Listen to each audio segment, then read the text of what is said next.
Welcome everyone to the Summer for Powerful Learning session, Designing for Mastery. If you can see this slide, you are all set. So welcome to those of you who are joining us live, and hello to everyone who is watching the recording. This session will be recorded. So if you are interested in watching it later or sharing this with some of your colleagues, as registrants, you will receive that information on how to access the recording via email. Otherwise, welcome. And I will start by introducing myself. I am Caitlin McLemore. I am an instructor with EdTech Teacher.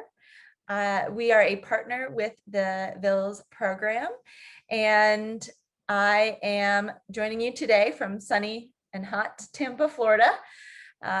And I have experience before I was an instructor at EdTech Teacher. I worked for about 8 or 9 years in private schools in both the Tampa Bay area, where I'm joining you from today, as I said, and then also from in the Nashville area as well. So I've worked with students and teachers in pre-K all the way through 12th grade to integrate technology into the classroom. I am a Google certified innovator and trainer and an ISTE certified educator. So I've got some experience as far as the technical side of things, and then also with working with students and teachers in the classroom. So I am looking forward today to talking about designing for mastery. And I am joined by my colleague, Sherry, who I can let her introduce herself. She'll be my wonderful support and moderating today.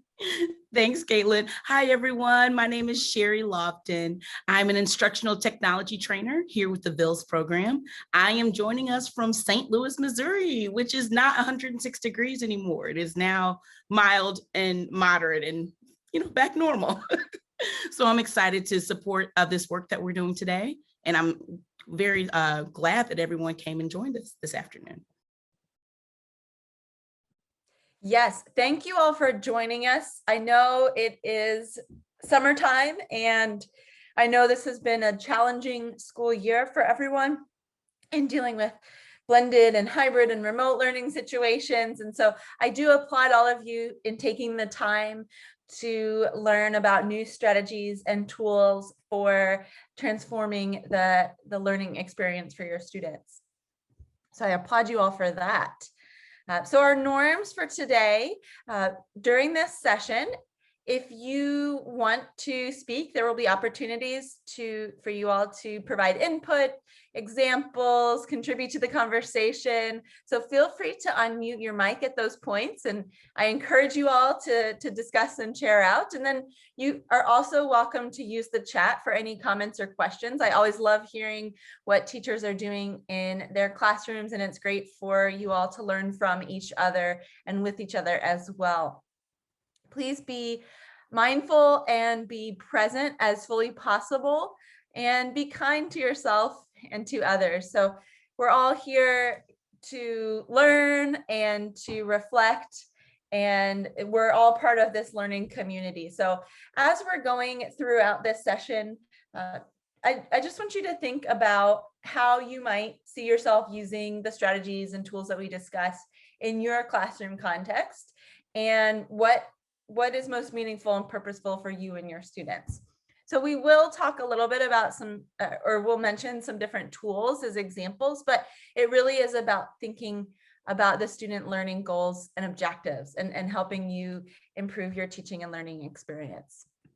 And so thinking really about the meaning and purpose behind it. So our session objectives for today: learners will integrate digital tools into a pre-existing lesson plan to engage students in rigorous learning. And learners will describe how to use formative feedback and self-assessment for student growth, progress, and mastery. So we're really focusing on documenting learning, growth, and progress. So our opening discussion is, I want to hear from you all. How do you define assessment? And the way we're going to do that is through a hashtag chat. So create a hashtag that describes how you define assessment and share it in the chat. So we'll I'll bring that slide back up and we'll spend just a couple minutes sharing that celebration of learning. We've got our first hashtag. That is a very positive approach to assessment. Show what you know, understanding what have you learned.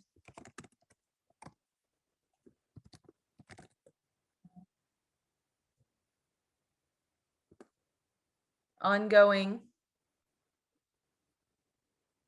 Yes, I do like student growth, not fill in bubbles. All right.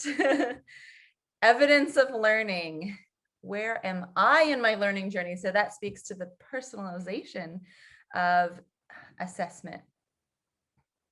Great. So it seems like a lot of you already have the right mindset of thinking about learning as something that happens throughout the learning process, or assessment as something that happens throughout the learning process, that it's personalized, that it's meaningful, that it's documenting student growth and progress, and it's not just filling in the bubbles or checking off, just checking something off.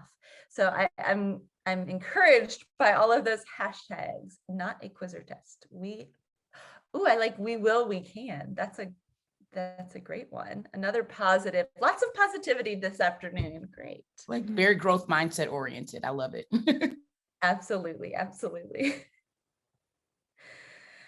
Okay, feel free to continue sharing your hashtags. Otherwise, we will go on to our next question. For this one, we are going to do a waterfall chat. So don't type your answers in yet. I want you to think of an answer to the question of how do you determine if a student has mastered content? So think of your answer. We'll give a few seconds. And type your response in the chat, but don't hit send, okay? I don't know if I have I don't think I have the option to pause the chat, but think of your answer, type your response, but don't hit send yet.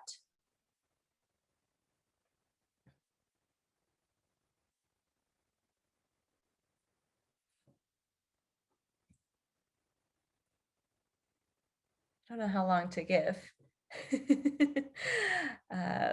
Maybe I'll do oh, Sherry, do you have a suggestion? Maybe folks can do a physical thumbs up, or you can click the thumbs up reaction button when you're done and you're ready for us to do our waterfall. Great point. Yes, you can give a thumbs up when you're ready.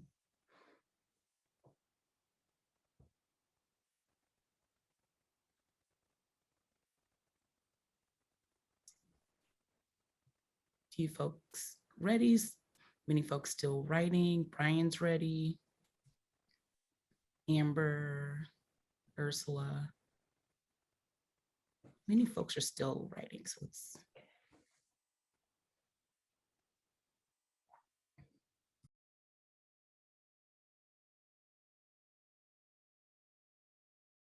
I see a hand raised. Do you have a question? No. Okay. I do that too. Clicking the hand instead of the thumbs up. That's fine. Just wanted to make sure. And if you're just joining us, we're typing out, how do you determine if a student has mastered content? And we're waiting to hit enter on our comments. All right, what do you think? Most people are I think ready? so. Yeah. Okay. All right. So I'm going to count down from 3, and then when I count down, everybody can hit enter. So 3, 2, 1. Oh, that is like a This is beautiful. Okay, so let's take a minute to scroll through our lovely waterfall. And let's see. I love doing this in class. Yes, it is a fun way. So just asking for feedback can maybe sometimes get a little stale, right? So you have to think about different ways to engage students in chat. So we did our hashtag chat, and now we're doing our waterfall chat. And so I'm glad to see some of you utilize these engagement activities in your class as well. So let's see, students can explain the process when they feel confident in teaching it to others, when they feel confident. I see several people talking about their ability to reteach or to explain their reasoning behind answers, proof of learning, so documentation of the learning process, communication, let's see, application. The format can look different, but the understanding will be there. So that, yes, that rubric-based or mastery-based demonstration of learning. Lots of people talking about being able to apply or teach or explain. So some of those deeper or higher level ways of showing understanding. So not just retention and recall, but really applying and explaining and furthering learning. Great. Okay. So a little bit about the concept of designing for mastery, which some of you revealed in your answers as well. When we think about assessment, assessment can either be formative or summative. So formative assessment measures the student progress throughout the learning experience. Through that documentation of learning. So really capturing the learning journey, where students begin and where they end and what they've learned along the way. And then summative assessment evaluates student learning at the end of a learning experience. And there's value in both, depending on what it is that you're measuring and what you want students to, what kind of learning objectives that you have. But when we think about assessment and assessment literacy is really thinking about the design behind assessment. So designing meaningful and purposeful assessments, implementing them in a meaningful way at appropriate times throughout the learning process, and then how we interpret and use the data from those assessments. So knowing which assessments are appropriate and for which purposes. And really thinking about using assessment data to improve teaching and learning. So it's not just filling in that bubble or checking off a list. It's really thinking about documenting the learning process and then improving teaching and learning from what we learn with those assessments. When we think about assessments, we can also think about assessments as an opportunity for equity. So assessments can help students feel accomplished and challenged, right? It shouldn't be too hard or too easy. And then it can provide that data or that insight into students' skills. And equitable assessments or assessments really should accommodate student differences, right? So some of you mentioned that in your answers, that it's not just one, there's not just one way to demonstrate mastery. You can use a rubric to allow for students to demonstrate their knowledge in the way that makes the most sense for them, and that really highlights their strengths and their skills. And assessments can and should be culturally relevant to diverse groups. And when we think about assessments, we can also use assessments to guide instruction for all students, so to make sure that all students have opportunities to learn and that they have opportunities to demonstrate what they know and what they understand about a topic. So what's the point of designing these assessments for mastery, or designing mastery-based learning and assessments? The assessment for learning project, instead of thinking about assessment of learning, that, fill in the bubble or fill in the blank, it's about learning from the assessment, right? Or assessment for learning. And when we think about the mindset shift there, assessment goes from being isolated to integrated throughout the learning process. And then instead of evaluating students' performance at the end of a lesson, we're providing feedback, either through individual self-reflection or peer feedback or teacher feedback. And then rather than just thinking about a concrete score, it's a body of evidence. Now, I understand, there's some constraints within grading systems, but there's a way to create a score that is more reflective of the student's entire learning journey. As some of you mentioned, through rubric-based grading, you can have a more complete view of the student learning process and student learning journey through something like a rubric-based grading or a rubric-based assessment. And then instead of assessments to expose inequity or to say one group is performing better than the other, it's a way to say where there's some gaps or where there's some opportunities to help students to help target and support students that need maybe some additional support. And then instead of thinking about controlling students, it's about collaborating. So the student is a learning partner in their learning journey. And I'm seeing some things in the chat. Yes, the 5 core shifts in assessment would be a great way for teachers to really think about and reflect on, is my assessment really meaningful and purposeful as well. And so all of these articles or all of these slides about the purpose behind assessment do have links if you're interested in reading about these things further. So if we click on the 5 core shifts, they are presented in a more visual way if you're interested in reading more about each of those principles. And actually, that's what our next activity is. So what we're going to do now is I would like for all of you to read those 5 core shifts or to go through. It's a short web page. And then so you'll read through these 5 core shifts. It talks a little bit more about the shift and then also includes some relevant design principles. So you're going to have some time to read, and then I want to do another hashtag chat summarizing your key takeaways from those 5 core shifts. So just delving into those concepts a little bit further. Are there any questions before we start?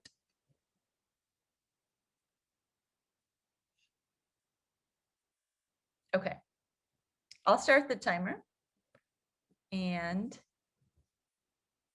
we'll get going.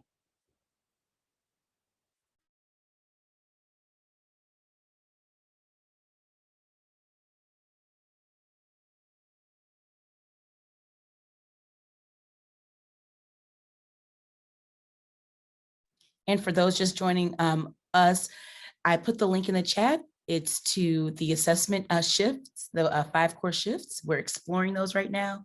And then we're going to create a hashtag of our key takeaways.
And for folks just joining us, I put a link in the chat to the Assessment for Learning project.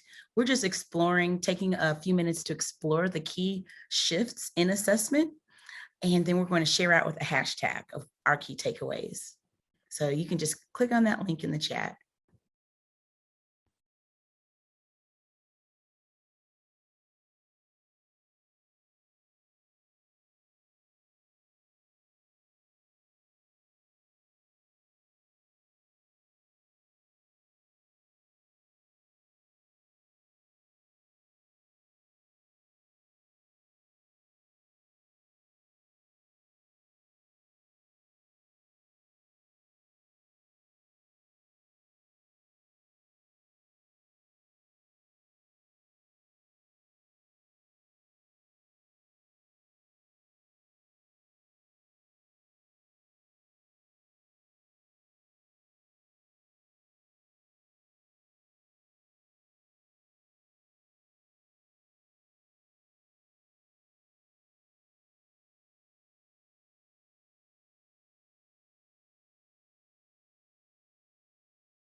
Okay, hopefully you all had an opportunity to explore those 5 core shifts in assessment. I'm seeing some really great hashtags coming through the chat as far as assessment, hashtag lifelong learners, assessment is not the end of learning, body of evidence, not just one test, relevant assessments make sense. So it seems like you all are really engaging with that concept of assessment for learning and really shifting the mindset of assessment as a way to document the learning journey and document the learning process as well. Low risk learning, student-centered. Yes, student-centered is a really key component of this shift in designing mastery-based learning opportunities, and really thinking about what it is that each individual student needs to know. Assessment for versus assessment of safe learning, environment for growth. Yes, great. So keep those hashtags coming if you're still thinking through. I welcome you to continue. Otherwise, we'll move on in our session.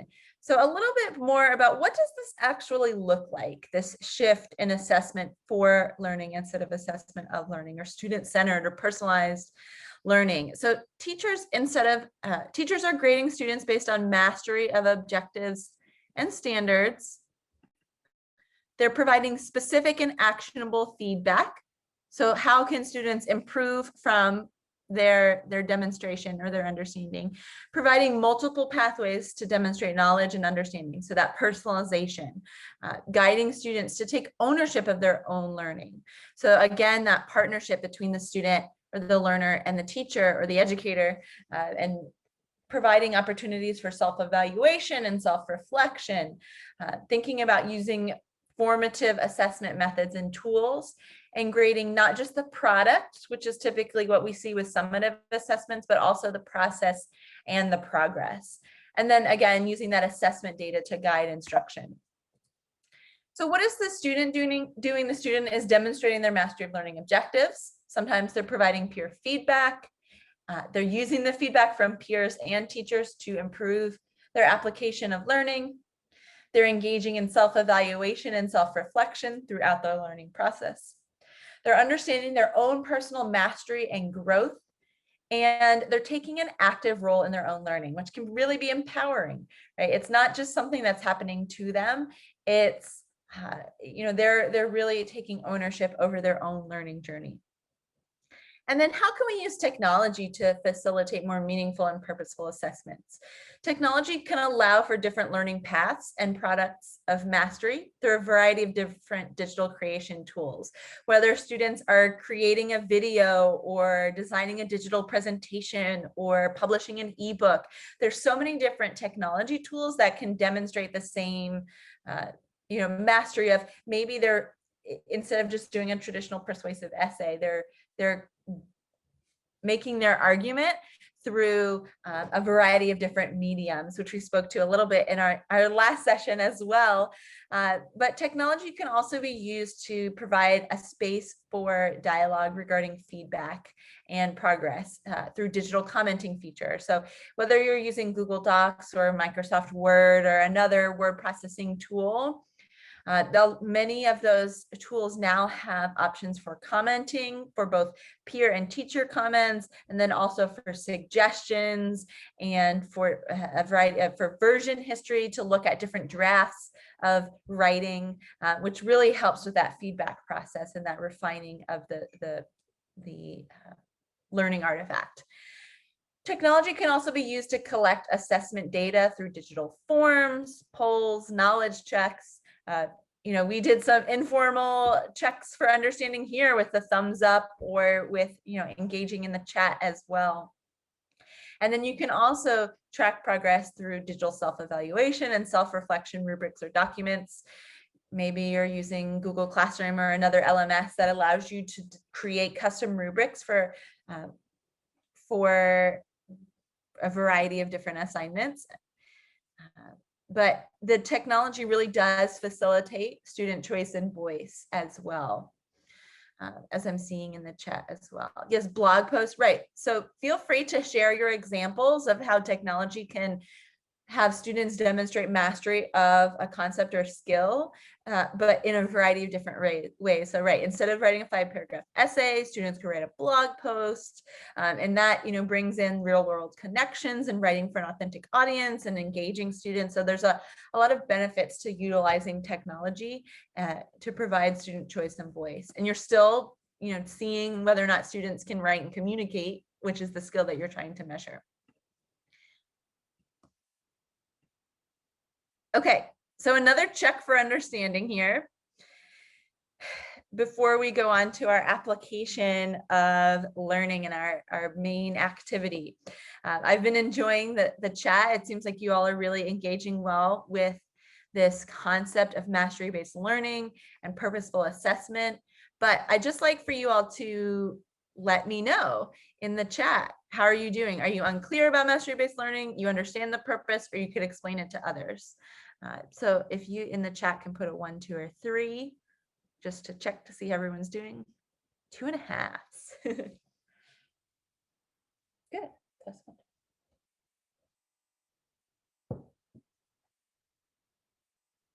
2.6. Very specific. I like it. Oh, I like things that specific. I know when I was a child, I used to only know one time, which was 8:38. So I love things being that specific. It just makes me happy.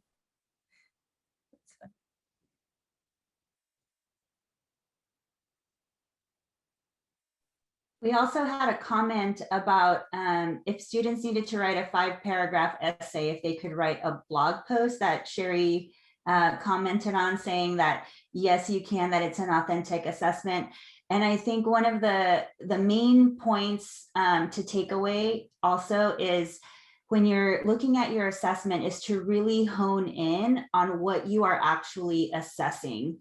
If you are assessing your a 5-paragraph essay, and that's the skill or process that you need to assess your students on, then you can kind of work within those parameters to kind of choose the best way to assess that learning. But really, when it comes down to it, is once you understand whether it's a skill, a content, or process, or performance, or maybe a behavior that your students are demonstrating, then once you understand that specific piece, then you can really choose any number of options to assess. And technology definitely can expand your options for providing alternative formats for assessment that are outside of the traditional pen and paper, multiple choice, quiz type of assessments that we're used to. Absolutely. Thank you for that. Yes, plus. We'll just do the whole rest of the session in hashtags there. Good.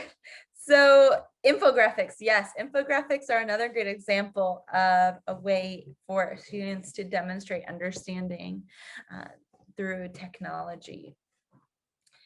So I see that most of you are 2 or 3. I didn't see any 1s, so we can move on to our application of learning here. So what we're going to do next, and I'm going to have to adjust the time a little bit since we've been having so much great discussion around mastery-based learning and assessment. But what you'll be doing next is, there's an article that I've linked to in this slide, and we'll also share it in the chat as well, about 7 smart, fast ways to do formative assessment. So the idea is for you all to read the article individually, then discuss ideas for formative assessments in your classroom using technology, hopefully, to expand student choice and voice. So we will assign you 2 breakout rooms to have a smaller group to discuss formative assessment ideas with. And then, depending on how long your discussion goes, the goal is for you to begin creating a draft formative assessment with questions. So you can use paper, or you can use a digital tool to create a draft assessment, or to create a rubric for a draft assessment. And so if you are getting to that step, be sure to include instructions and varied question types, some of the different things that we've been talking about throughout this session. And then if you do have time, you can begin to use a form tool to create, like Google Forms or Microsoft Forms, to create this formative assessment, or to actually begin designing and creating that assessment. But the first step, read the article, discuss your ideas, then create your draft. That's probably all that we'll have time for, since we probably only want to do like 15-20 minutes. Are there any questions before we send you off into breakout rooms to just read and discuss? And I'm wondering, would anybody like to do a repeat back to see if we know what we're going to do when we go into the breakout rooms? Oh, fancy, Sherry. That is a great strategy. So that means you all have to listen and do a quick repeat back. That is a strategy you can put in your toolbox for when you're teaching virtually, to make sure what you have shared as an instructor is delivered and understood by your learners. So Sherry, thank you for that question. I won't do the repeat back though.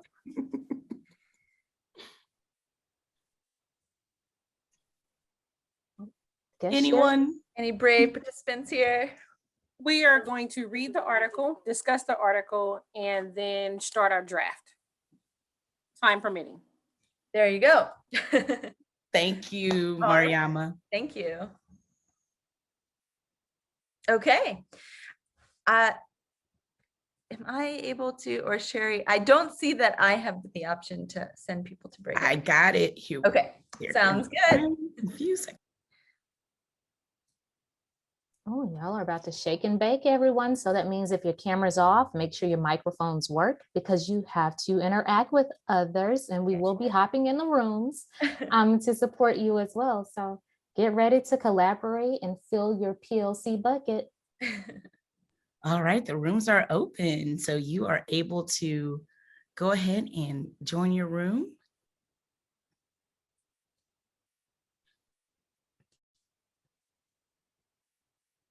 I'm seeing the number go down, so that's a good sign that I think that people are joining the breakout rooms. And I'll go ahead and pause the recording. Okay, great.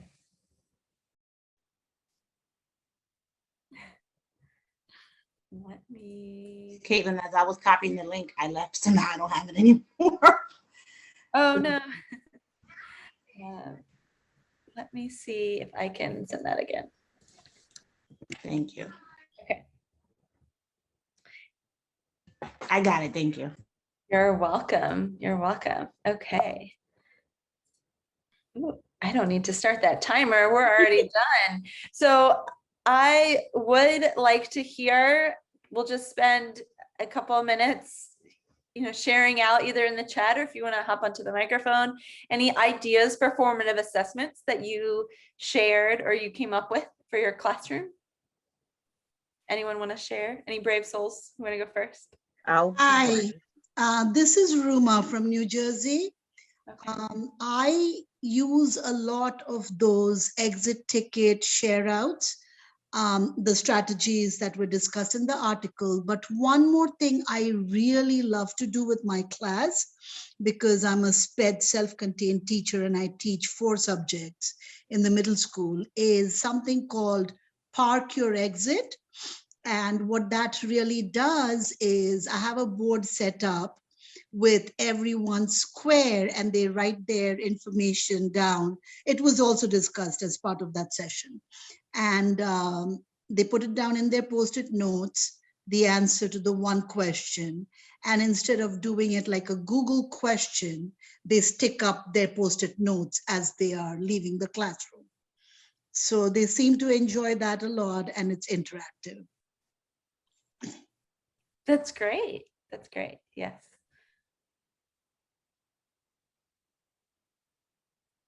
Okay, I'll jump in. Sure. We were talking about some of the different options, and one that stood out for us was the 3-2-1 strategy. So the students are telling you what they know, what they're curious about, and what they don't know. But we were thinking about maybe creating it more as a word cloud. so that the students could maybe scan a QR code and for each topic, and then very quickly let us know. And then we have that very quick way of seeing each word cloud to see what the misconceptions are in one, see what they are confident about in another one. And it's a way for the kids that are maybe shy to feel more confident when they see other people are also missing the same things that they're missing. So that was something we were talking about.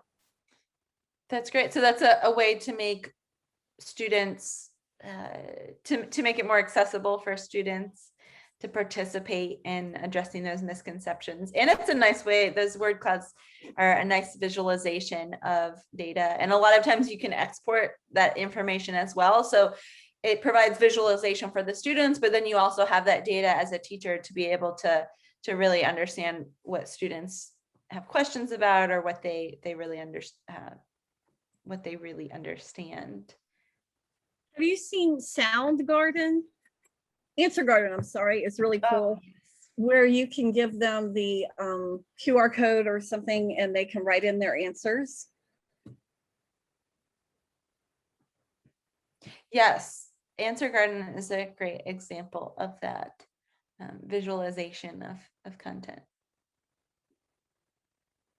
Yes, there's so many different, as Rita said in the chat, there are so many different tools, options. It's really about what do you have access to, what works on your devices and the students' devices, maybe, you know, whether or not your school or district has subscriptions or you have access to free tools. There's so many different things out there. Like if you think about word clouds, there's things like Answer Garden or some of those live polling, things like Poll Everywhere or Mentimeter also have some word cloud visualization choices.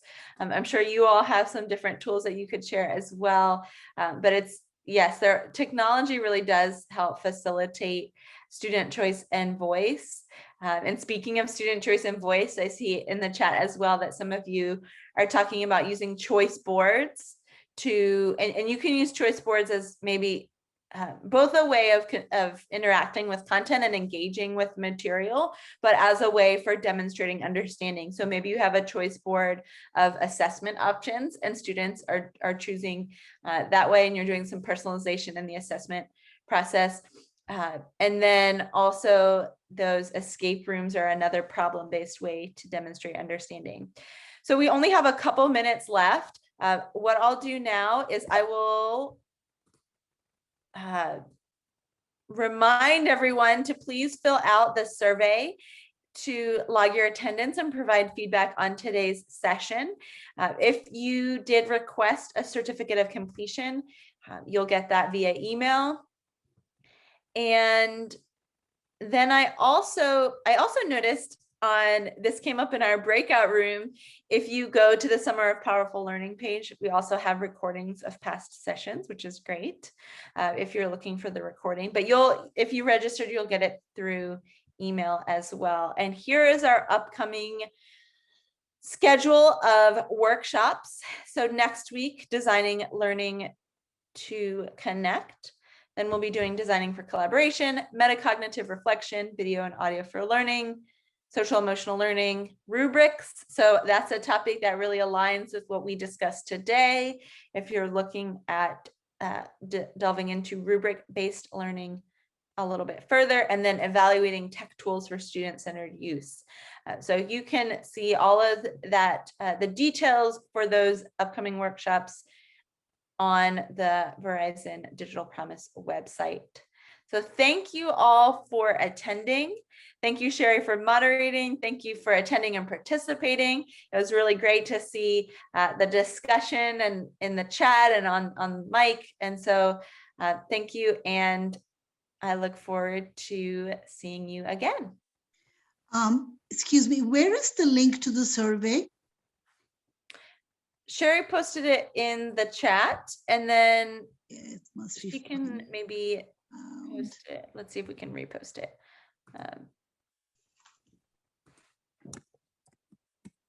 Thank you so much. Thank you, everyone.